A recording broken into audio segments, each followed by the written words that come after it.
A Gift of God. A Tale from Mexico.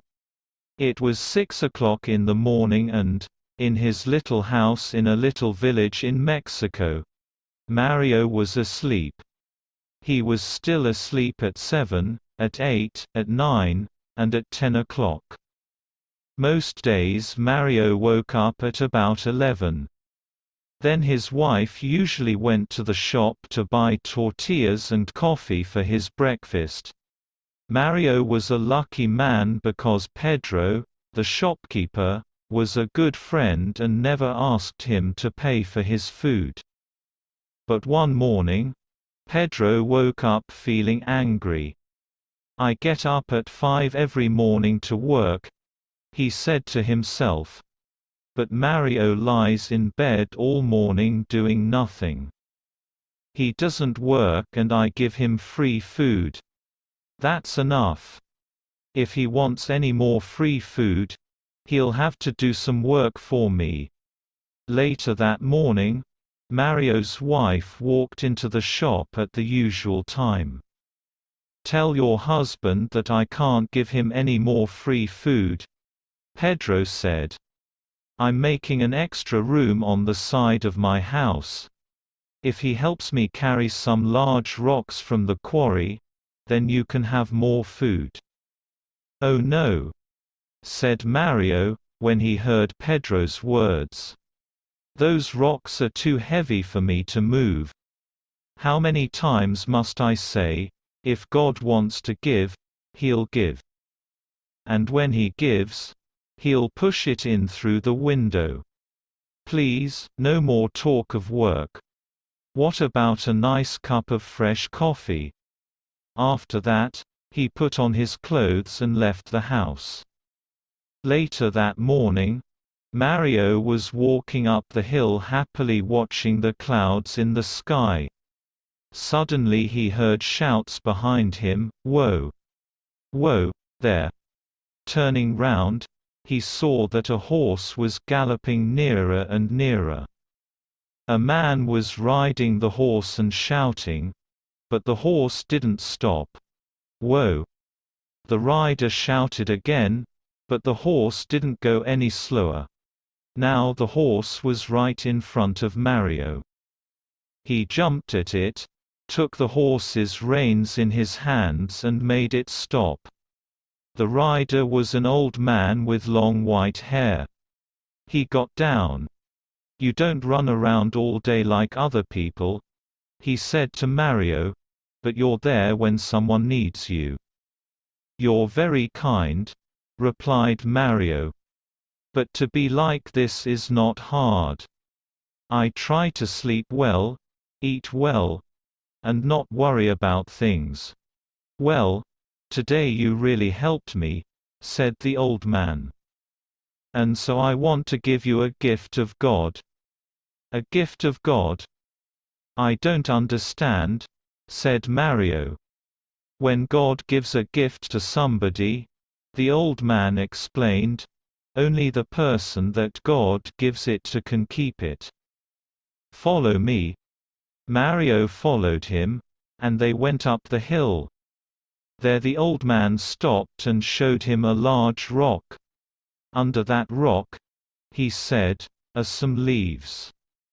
Under the leaves are some chests. In the chests you'll find the gift of God waiting for you." Mario went over to the rock, knelt by it, and took it in his hands. He moved it easily. Then he moved the leaves, and saw 6 chests made of wood. Slowly he opened one of the chests. Inside it there were hundreds of silver coins. He opened a second chest and a third. All 6 chests were full of silver coins. Mario turned to thank the old man, but strangely he wasn't there anymore. Mario picked up some of the coins and put them in his pocket. Then he closed all 6 chests, put leaves over them again, and put back the rock. Now, after all this work, he felt tired.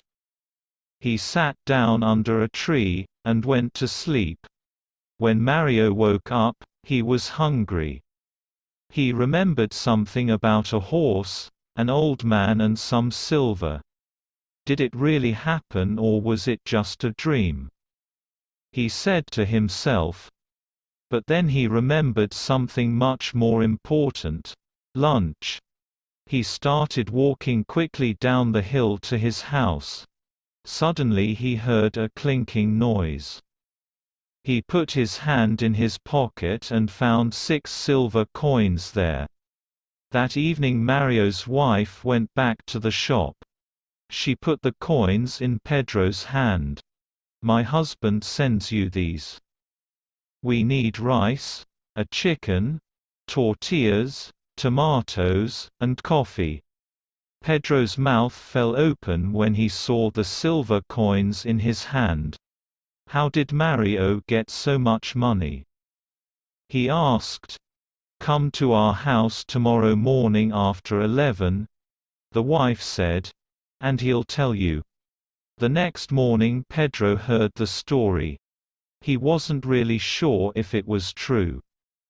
"But Mario," he cried, "why didn't you bring all those chests home with you?" "They were too heavy," Mario explained. "I needed horses to carry them and I have no horses. And, my friend, how many times have I told you, if God wants to give, He'll give. And when He gives, He'll push it in through the window." "I know," Pedro said. "I have some horses. I'll come to your house tonight and we'll go to this place together. My horses will carry all 6 chests. You'll keep 3 of them and give the other 3 to me. We'll become rich together. Do you agree?" "All right," said Mario. He was happy because his wife was cooking a delicious chicken for dinner. Pedro went back to his shop. But he began to think, "Why must I share the silver with Mario? The horses belong to me.